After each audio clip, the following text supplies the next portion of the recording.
À chaque fois que vous avez l'occasion de travailler tous les trois, c'est très émouvant quand même. Ah oui, pour moi c'est très agréable. Soldat Rose a été vraiment Le Soldat Rose, l'occasion. Hein. On l'a composé, voilà, tous les trois ensemble, avec des textes de Pierre-Dominique Burgot. Oui. Il nous a donné, il a écrit l'histoire, c'est le 3e volet, il y en a eu un qui a été fait par Chédid. Bien sûr. Et puis le 2e c'était Thomas Dutronc. Et composé par Francis Composé Cabrel. par Cabrel. Et puis là on nous a demandé, ça nous a flatté, d'être un peu après Chédid et Cabrel. Et le Soldat Rose du 3e. Et donc on a fait c'est... ça. Oh non. J'étais de rose vêtue, effectivement. Voilà. C'est une aventure extraordinaire, ce Oui. Soldat Rose. Hein. Ben oui, Il y a un c'est vrai public fidèle, pas seulement les enfants d'ailleurs. Tout le monde, Non. Soldat Rose. Hein. Oui, oui, les chansons sont pas forcément faites que pour les enfants. C'est pas des comptines, c'est des chansons normales, mais facilement compréhensibles par les enfants. Et qui ont une petite profondeur à chaque fois, qui parlent de la différence, de tas de choses assez profondes. Et puis, pour moi, c'était un plaisir de faire de la musique Alors, avec mes deux gars. Toi, dans les 3 Soldats Roses, tu as toujours le même rôle. Tu es l'homme de ménage de la fabrique de jouets. Voilà. On m'a. Depuis le début. Et depuis le début, voilà, c'est l'homme de ménage. dans le Soldat. Depuis le début, j'ai le blues. Hein, Voilà, voilà. Et tes deux fistons, Pierre et Ours, eux, dans le 2e, ils étaient des canards en plastique. Ah oui. Ouais. Ça vous dit quelque chose, ça? Ah, mais c'est moi à gauche avec. Et là, dans le 3e, Ouais. Nous n'avons pas de rôle dans le 3e, Non. on a juste composé les musiques. c'est déjà formidable. C'est déjà extraordinaire. Mon père, lui, donc, a revêtu le costume de l'homme de ménage. Voilà. Et Renan, Alors, Ronan, tu as suivi ça depuis le début, bien sûr. Ah, c'est un projet que j'ai toujours beaucoup aimé, ouais. C'est vrai que c'est toujours des chansons magnifiques. Il y a ce côté, cet univers très ludique et en même temps, toujours des beaux thèmes que manie Pierre-Dominique Burgot, l'auteur. Et puis, d'être accueilli dans la troupe des Souchons qui ont quand même cette capacité de réunir comme ça les gens dans la bonne humeur et la fraternité. Est-ce qu'on répond à la fameuse question pourquoi le Soldat Rose est rose? Et oui, c'est l'objet justement de ce C'est 3e l'objet. volet. Enfin, on l'apprend. Alors, je m'adresse à tes enfants. Ils ont grandi dans tes chansons. Avec Françoise, on s'est demandé quelle était la chanson, parmi toutes les chansons de votre papa, que vous préférez. Charles.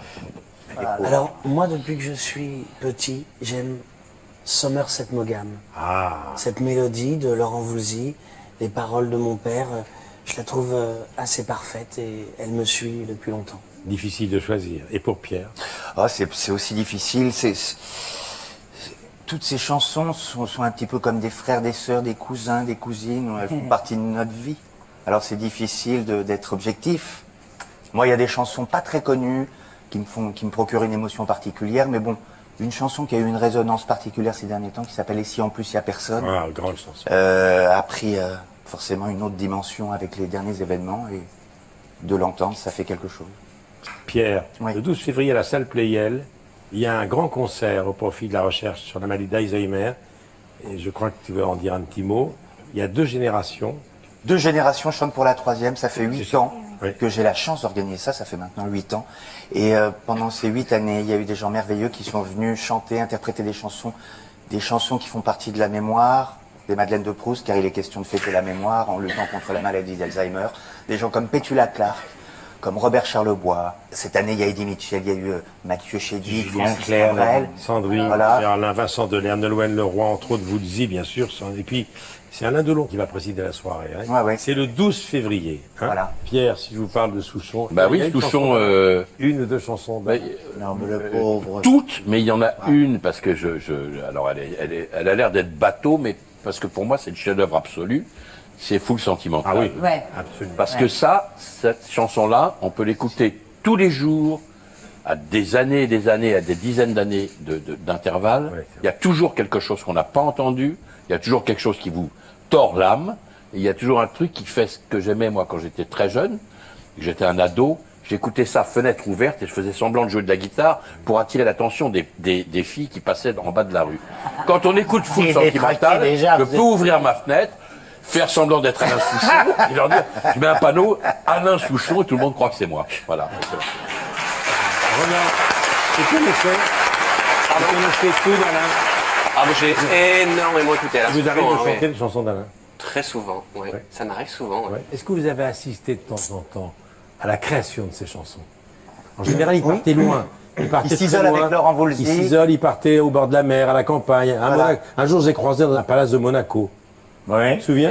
Et tu sais ce que tu as fait, tu te souviens pas de ce que Oui, t'as je me fait. suis fait C'est-à-dire passer quand on était avec Laurent, on s'est dit c'est dingue, on est là, mais c'est Tout seul. faut tout connaître. En hiver, il est on tout était seul. dans un truc hyper luxueux, et d'un seul coup, un serveur arrive avec une serviette comme ça, je lui dis, messieurs, vous désirez? Et c'était lui. Et on était sciés. Non, je faisais pas un petit boulot. Si, hein. c'est vrai. Et non, c'était pas un petit boulot d'appoint. Je me suis fait passer pour le serveur. Ah et- bah oui. et j'étais content comme tout. Très bien. Oui, oui. Non, ce qui était intéressant, donc, juste, je voulais dire que de travailler ensemble, de composer des chansons ensemble avec mes enfants, c'est très différent de ce que je fais d'habitude. Oui, bien sûr. Avec Laurent, parce qu'on est de la même génération, avec Laurent. Tandis que eux, ils ont des inspirations. Moi, au début, j'aimais beaucoup tous les chanteurs des années 50, comme Jacques Brel, Guy Béard, tout ça. Ça m'a Brassens. beaucoup influencé. Les Rolling Stones, Simon et Garfunkel, tout ça. C'est une époque. Et eux, ils ont été influencés par quelque chose d'autre, par des gens d'une autre époque. Bien sûr. Des gens comme, je sais pas, comme R, comme de tous ces trucs. Ce que ça s'appelle Le des rap trucs, quoi. et tout Ce que tu appelles ces trucs-là, quoi. Le rap, tout là. Non, mais je connais moins bien. C'est un peu des trucs. Hein, Et faut donc, le dire. nos influences se mélangent et tout. Et c'est très agréable pour moi, surtout. Victoria, quel était le chanteur que tu aimais? Le chanteur français que tu écoutais en Espagne? Alors, Traîné, Ah oui. Ferré. Voilà, c'est tout. D'ailleurs, après, j'ai fait, 30 ans plus tard, j'ai fait un album de toutes les plus belles chansons d'amour de cette époque. Que j'ai passé au rythme del flamenco qui s'appelait Oh là là. Oh là là. Et c'est avec ces auteurs-là que j'ai appris le français, par la musique.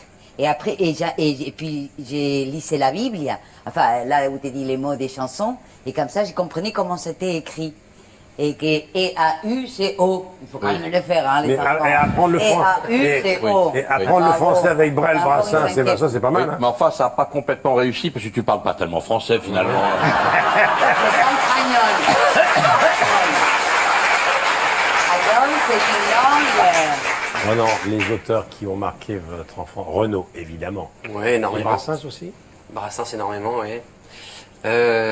Francis Cabrel, Laurent Voulzy, Alain Souchon, en tout premier, évidemment. Bien, Ava Gardner, moi c'est ma chanson préférée d'Alain Souchon. Ah oui, regarde. C'est celle qui m'a le plus marqué, je crois, quand je l'ai découvert. Emmanuel DeVos, Oui, je vous entends pas parler des chansons, mais vous aimez la chanson. mais j'adore la chanson, mais surtout, je pense que je suis la plus grande admiratrice d'Alain Souchon de France. Je pense que c'est moi. C'est bien qu'ils soient là aujourd'hui. Ah, mais j'étais ravie, c'est ma bonne surprise du jour. D'ailleurs, c'est pour ça qu'elle est là. Hein. Et alors, moi, je vais vous dire quelle est ma chanson préférée d'Alain Souchon. Enfin, c'est celle qui parle, je ne me rappelle pas du titre, parce qu'elle n'est pas si connue que ça, qui parle à petite boule ronde qui. 18 ans que j'étais à l'œil. Voilà, 18 ans que j'étais à l'œil, c'est une de mes chansons préférées. Ah, Et je dois dire ça que me fait chaque plaisir. album d'Alain Souchon marque une période de ma vie. Et donc pour moi, le plus bel album, c'est celui qui est dû sortir en 2005, parce que c'est où j'ai rencontré mon amoureux. Et l'album d'Alain a accompagné notre début d'histoire d'amour. Ah oui, Ah là là. merci. Merci, ça me fait plaisir. Je vous demande pas si vous l'avez déjà vu sur scène. Vous êtes allé le Oui, voir je souvent. l'ai vu, non, qu'une fois, parce que j'ai un peu du mal à aller dans les concerts, parce que je suis un petit peu agoraphobe, et au Casino de Paris. J'avais vu un très beau concert. Ah bah écoutez, merci. Puis il aimait bien mes chansons, merci beaucoup. Ah ben, ça me plaît, hein.